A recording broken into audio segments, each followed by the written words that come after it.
Në shumë video që dëgjoj rreth besimit,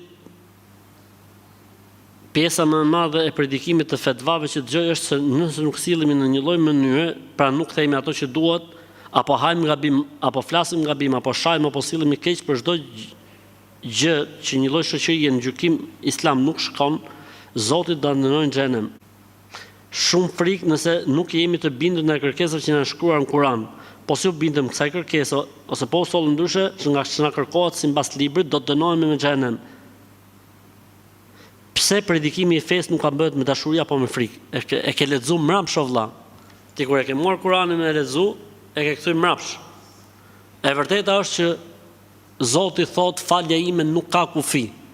E vërteta është Zoti thot sikur gjunat e tua rob o njeri kanë arrit kupën e qiellit dhe ti thua Zot më fal, kam për të fal.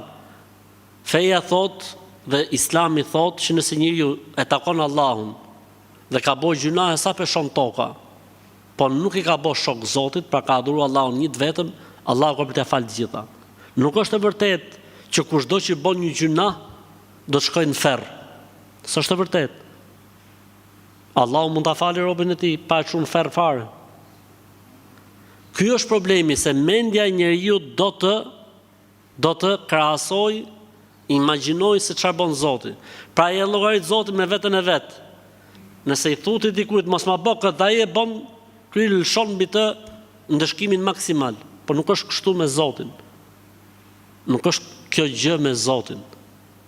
O ju që keni besuar, që keni bërë aq shumë mëkate sa që e keni egzageruar, edhe arritën në një fazë që i humbët shpresat, mos i humbni shpresat, se Zoti i fal të gjitha gjunahet. Ai është falës, është i gjithëmëshirshëm. Po pse thot për shembull kush e bën këtë dënohet, po normalisht do të japi sankcionin. Normalisht do të japi sankcionin. Po nuk është e kusht që ta zbatoj. Pse? Sepse ai thot rahmeti wasi'at kull shay. Mëshira ime mbulon gjithçka. Sepse ai ka thënë, mëshira ime e ka mundur hidhërimin tim. Allahu ja ka bërë haram zjarrin e xhenemit çdo njeriu që thot la ilaha illallah. Allahu ja ka bërë haram zjarrin e xhenemit çdo njeriu që thot la ilaha illallah. Kështu që ti o vllai që ke bërë këtë pyetje ose motër, e ke lexuar çik mbrapsht Islamin.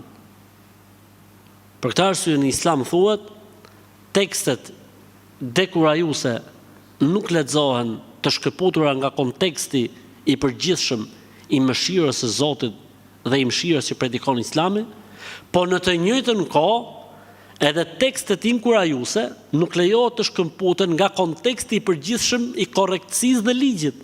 Për shembull, thot aty, kush thot 100 herë në ditë subhanallahi wa bihamdihi, i falen gjunahet edhe nëse i ka sa shkuma e detit.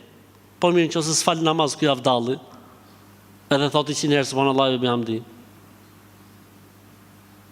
A ja fal subhanallahi wa bihamdihi edhe namazin që se fal? Ose pin ky sa bëhet taponxh. A e di fjalën taponxh? Domethënë, a ja fal kjo subhanallahi wa bihamdihi 100 herë? Se ja fal. Pra nuk lejohet në Islam që tekstet inkurajuese të shkëputen nga konteksti i përgjithshëm i korrektësisë dhe i ligjit, dhe nuk lejohet në Islam që tekstet dekurajuese që flasin xhenem me dënon e kush e bën këtë, të shkëputen nga konteksti i përgjithshëm i mëshirës dhe i faljes së Zotit që nuk njeh kufi.